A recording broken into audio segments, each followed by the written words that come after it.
Relation and function के इस second lecture में मैं आप सभी का स्वागत करता हूं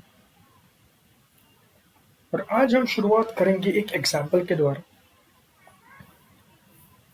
Cartesian product A cross A has 9 element among which are found -1 0 and 0 1 find the set A। हमको बोला गया है ये सेट A ढूंढने के लिए और बोला गया है कि remaining element of A cross A। Now मेरे पास एक सेट A है। मान लीजिए number of element in A set A is P। तो number of element in A cross A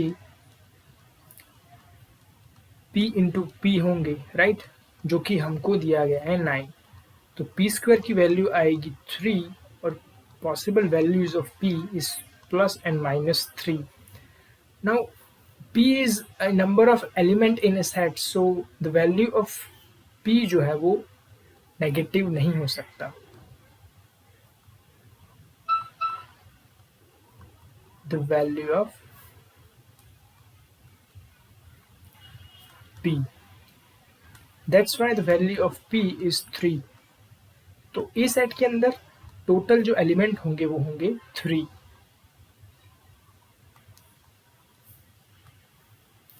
now हमको दो एलिमेंट A क्रॉस A के दो एलिमेंट हमको ऑलरेडी दिए हैं और वो है -1 0 एंड 0 1। तो ये जितने भी एलिमेंट है वो सब के सब A में बिलोंग करते ही होंगे और ये मस्ट रिक्वायरमेंट है, क्योंकि हमने जो रिलेशन हमको जो कार्टेशियन प्रोडक्ट दिया गया है वो एक ही सेट का है, एक ही सेट का उसी के साथ कार्टेशियन प्रोडक्ट दिया गया है। तो जो एलिमेंट मिलेंगे वो ऑब्वियस है कि उसी सेट से बिलोंग करते होंगे। तो -1 0 और फिर लिखा गया है 0 एंड 1। तो इस 0 ऑलरेडी लिखा हुआ है तो 1। नाउ P की वैल्यू 3 है, मतलब हमको जो सेट चाहिए था वो हमको यहाँ पे मिल गया है।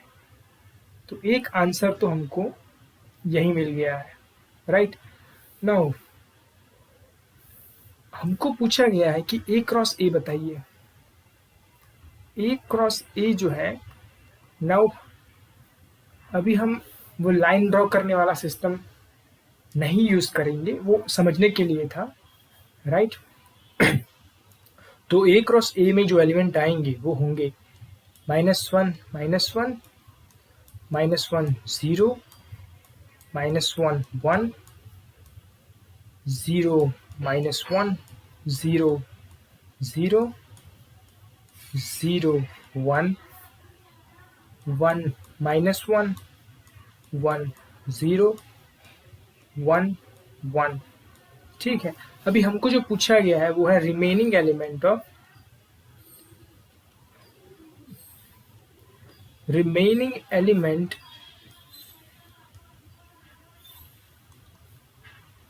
Of A cross A। तो उसके अंदर आएगा हमारा आंसर कुछ U -1 -1 -1 1। हमको जो दिया गया है वो ये और 0 1 0 1। इसके अलावा जितने भी एलिमेंट बचते हैं वो सब हमारे आंसर में हम लिख देंगे।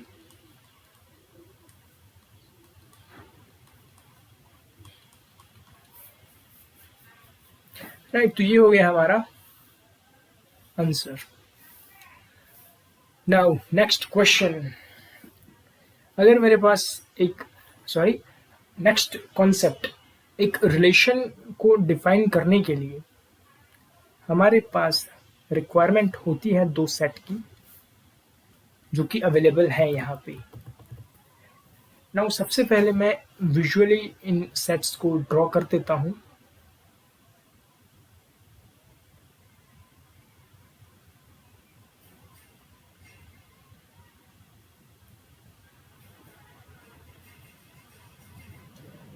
A, B और C, और दूसरा जो सेट है वो कुछ यूं है।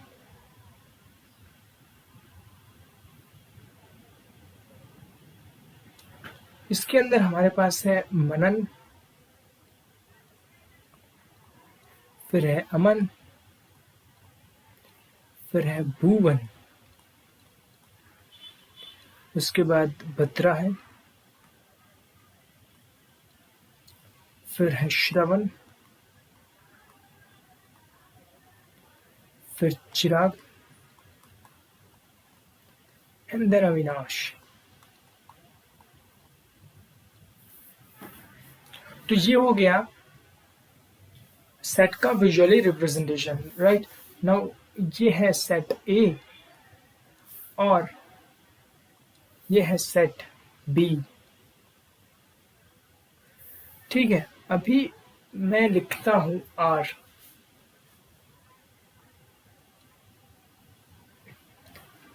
ये आर जो है वो रिलेशन को दर्शाता है। सेट बिल्डर फॉर्म में रिलेशन लिखते हैं एक। हमने प्रीवियस लेक्चर में सीखा था कि रिलेशन जो है वो एक सेट होगा, राइट। वो कौन सा सेट होगा? वो रिलेशन जो है वो दो सेट के बीच में जो रिलेशन है उनके द्वारा जो पेयर बनेंगी उनका सेट होगा। तो रिलेशन आर उन एक्स वाई पेयर्स का सेट है जिससे प्रीवियस लेक्चर में हमने ए कार्टेशियन प्रोडक्ट बी सीखा था, राइट, जो कि पेयर्स में होते थे, राइट। वैसे ही हमारा जो रिलेशन होगा वो भी पेयर्स में होगा, राइट। रिलेशन आज सीख रहे हैं हम लोग, हमने पिछले लेक्चर में कार्टेशियन प्रोडक्ट सीखा था, राइट। नाउ रिलेशन आर को सेट बिल्डर फॉर्म में हम कुछ यूं लिखें कि R relation X Y pair उन एक्स वाई पेयर का सेट है जिससे X is first letter of Y, X belongs to A set and Y जो है वो बिलोंग करता है बी सेट के अंदर। नाउ मैं अभी ऐसे कुछ पेयर्स बनाने का ट्राई करूंगा जो कि इस रिलेशन को फुलफिल करते हो। नाउ ये रिलेशन में क्या बोला गया है? रिलेशन में बोला गया है एक ऐसी आर रिलेशन ऐसे एक्स वाई पेयर्स का सेट है जिसमें एक्स जो है वो वाई का फर्स्ट लेटर है। एक्स जो है वो वाई का फर्स्ट लेटर है। नाउ एक्स हमको ए में से मिलेंगे और वाई हमको बी में से मिलेंगे। तो बी सेट में ऐसे एलिमेंट ढूंढिए जो कि ए लेटर से स्टार्ट करते हैं। तो ऐसा सबसे पहला एलिमेंट है अमन। तो ये हो गया एक रिलेशन को हम एरो के द्वारा डिनोट करेंगे। और दूसरा जो एलिमेंट होगा वो होगा अविनाश। दूसरा जो एलिमेंट होगा वो होगा अविनाश। फिर बी से हमारे पास है भुवन और बी से ही हमारे पास है भद्रा। तो ये हो गया बी का रिलेशन। और सी जो है वो है चिराग। तो ये हो गया चिराग, सी और चिराग का पेयर। ना इसको हम एरो डायग्राम भी बोल सकते हैं क्योंकि हम एरो को यूज कर रहे हैं रिलेशन को दर्शाने के लिए।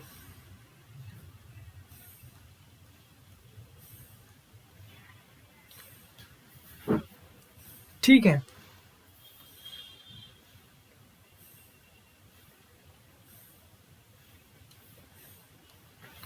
ना अगर मैं इस सेट को सेट बिल्डर फॉर्म में लिखूं तो इसको कुछ ऐसे लिख सकता हूं।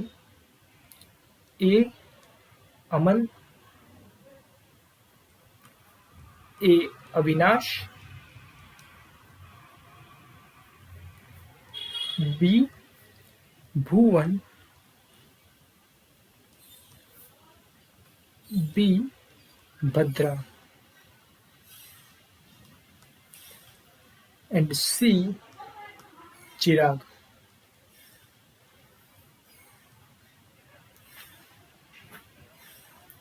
ठीक है, तो ये हो गया set.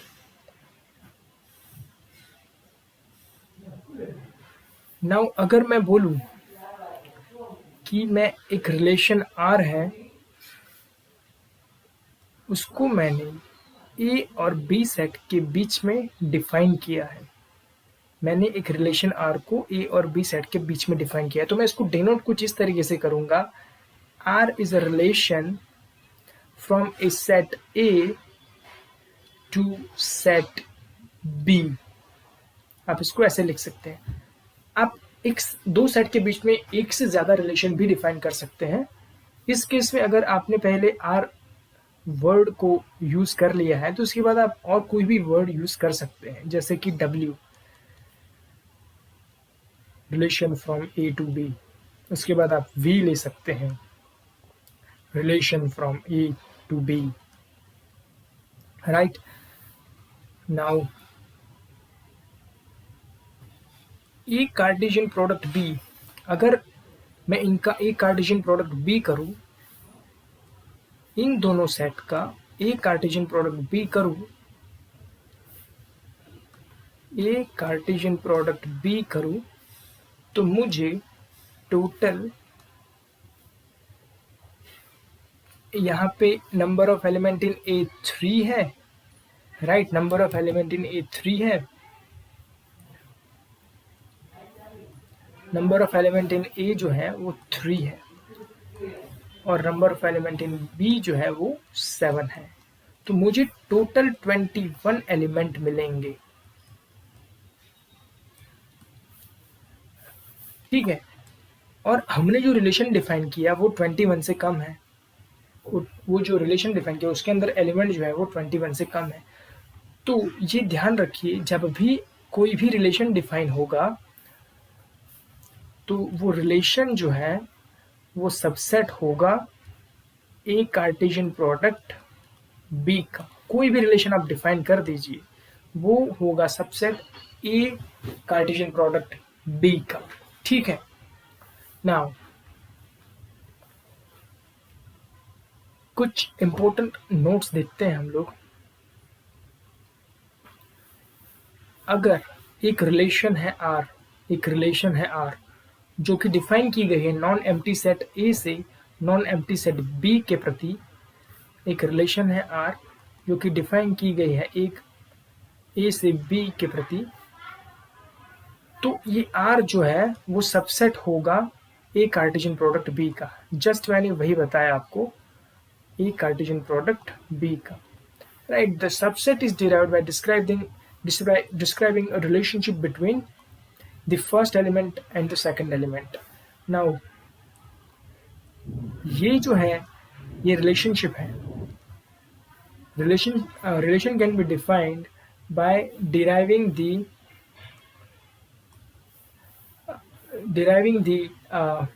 relationship between first element and second element, right? Now important note यहाँ पे ये है जानने योग्य कि ये जो सेकंड एलिमेंट जो है हर पैर में, ये जो सेकंड एलिमेंट है उसको हम बोलेंगे, ये जितने भी सेकंड एलिमेंट है पैर के उन सभी को हम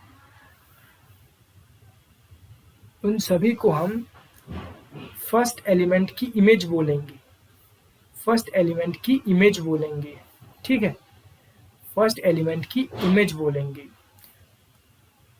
तो अगर मैं ये बोलूं कि अमन जो है वो ए की इमेज है, राइट, चिराग जो है वो सी की इमेज है, तो इमेज का फंडा इतना है कि जितने भी पैर रिलेशन में डिफाइन होगी उसमें दूसरा जो एलिमेंट है वो इमेज माना जाएगा पहले एलिमेंट का, राइट। अगर आपके रिलेशन में कोई एक पैर ऐसे आ रही है ए बी, तो हम बी को बोलेंगे b is the image of a, b is the image of a. ठीक है। नाउ जो दूसरा इंपॉर्टेंट नोट जो है वो है ये कि डोमेन, डोमेन का डेफिनेशन, रेंज का डेफिनेशन एंड को डोमेन का डेफिनेशन। नाउ अगर मैं बोलूं कि ए बी और सी जो है उनसे जो सेट बनेगा उसको मैं बोल देता हूं डोमेन ऑफ रिलेशन। डोमेन,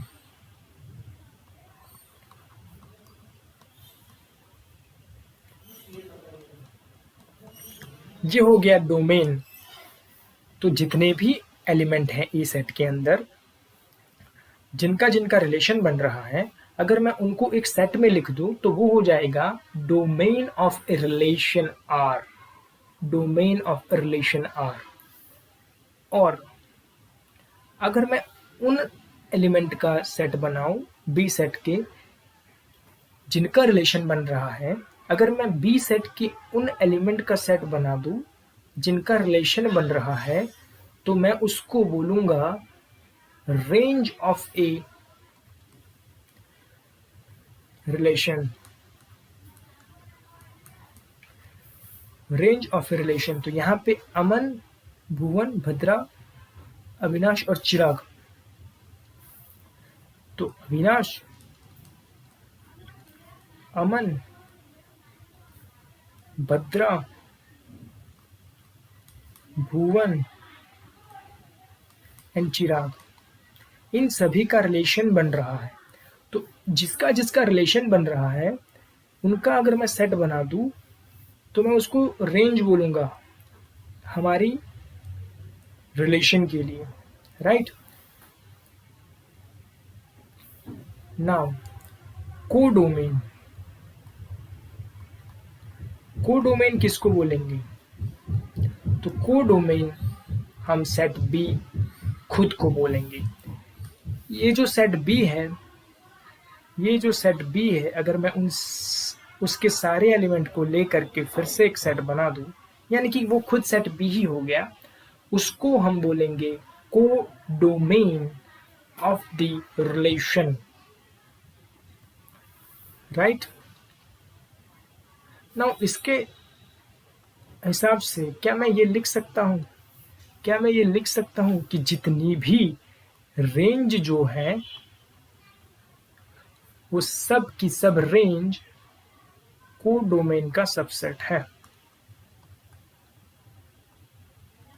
सबकी सब रेंज जो होती है वो को डोमेन का सबसेट होती है, और ये सनातन सत्य विधान है। ठीक है। नाउ एक एग्जाम्पल देखते हैं। मान लीजिए मेरे पास है एक सेट ए और बोला गया है कि रिलेशन आर को डिफाइन कीजिए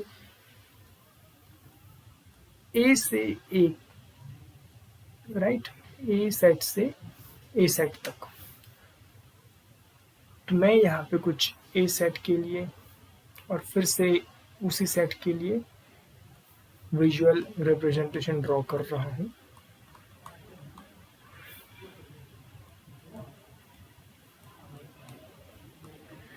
तो ये हो गया सेट ए और ये हो गया सेट बी।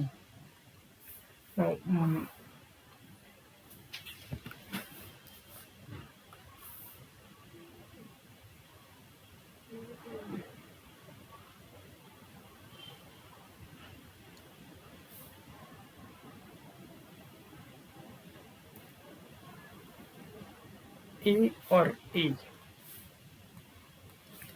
एक से लेकर के 6 तक। नाउ यहाँ पे बोला गया है कि रिलेशन आर जो है वो उन एक्स वाई पेयर का सेट है जिससे y की वैल्यू x+1 हो। नाउ x और y, ये याद रखिए कि हमारी x और y की जो भी वैल्यू आएगी वो 1 2 3 4 5 और 6 ये 6 नंबर में से ही कोई नंबर आएगा। नाउ स्टार्ट करते हैं। अगर मैं x की वैल्यू 1 लूँ तो y की वैल्यू 2 आएगी। अगर मैं x की वैल्यू 2 लेता हूँ तो 3 आएगा। वैसे ही अगर यहाँ पे 3 पे 4 आएगा और 4 पे 5, 5 पे 6 आएगा। लेकिन अगर मैं यहाँ पे 6 लेता हूँ तो 7 आएगा, जो कि एक्सेप्टेबल नहीं होगा इस सेट के हिसाब से। तो हमारा जो पैर बनेगा, depict this relation using the arrow diagram। तो एरो डायग्राम बनाने के लिए बोला गया है, तो एरो डायग्राम हम बनाते हैं।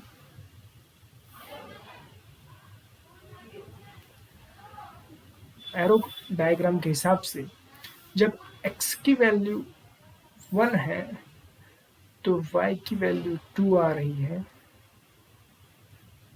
सेम हर बार ऐसे ही कुछ हो रहा है।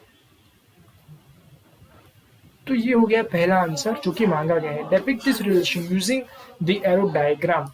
Relation R from A to A. Write down the domain, codomain and range of relation. Now इसको पहले हम टेबुलर फॉर्म में लिख देते हैं।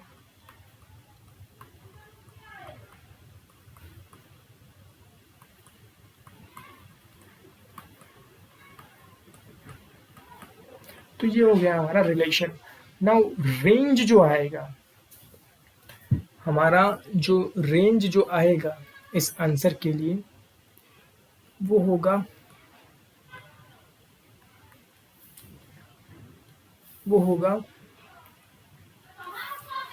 2 से लेकर के 6 तक।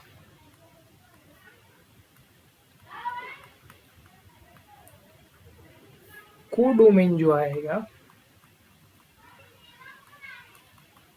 वो 1 से लेकर के 6 आएगा। और जो डोमेन जो आएगा वो होगा 1 से लेकर के 5 तक, जो कि हमको दूसरा जो क्वेश्चन पूछा गया है वो है ये। ठीक है, तो ये हो गया आंसर। ये पहला आंसर हो गया और ये जो है वो दूसरा आंसर हो गया। नाउ एक क्वेश्चन है जिसमें पूछा गया है कि एक फिगर दिया है और बोला है कि show a relation between a set P and Q। Right the relation in a set builder form and in a roster form. Now show the relation between set P and Q. Now चलिए मान लीजिए R relation है P set से Q set के लिए। तो R जो है वो उन X और Y का, उन XY पेयर्स का सेट है जिससे, ठीक है, इतना तो आप लिख ही सकते हैं। और फिर आप सोचिए कि क्या करने पे 9 से 3 और -3 आ रहा है, 4 में 2 और -2 आ रहा है, और 25 में 5 और -5 आ रहा है।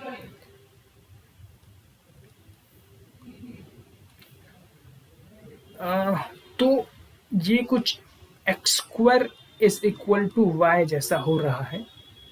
x belongs to P and y belongs to Q। तो ये हो गया relation in a set builder form.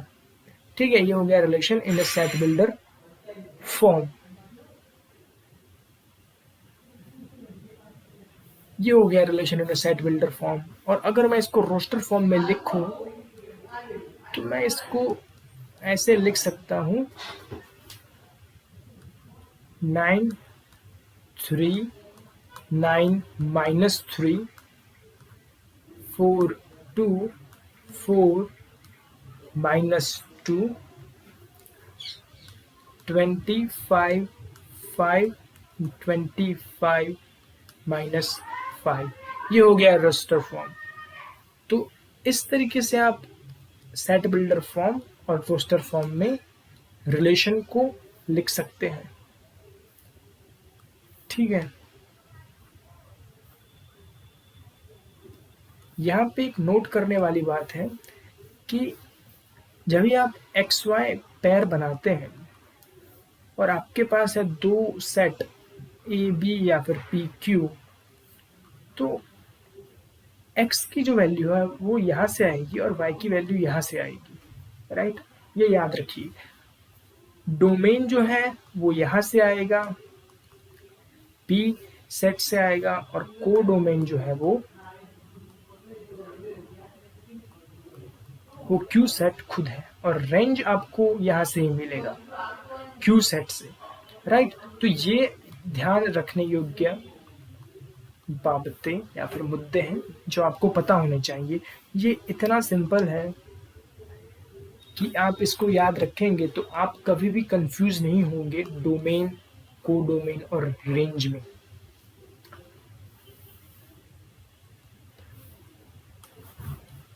आशा करता हूं कि आपको ये लेक्चर पसंद आया होगा और आप लोग मैथ्स के क्वेश्चन सॉल्व करते रहें।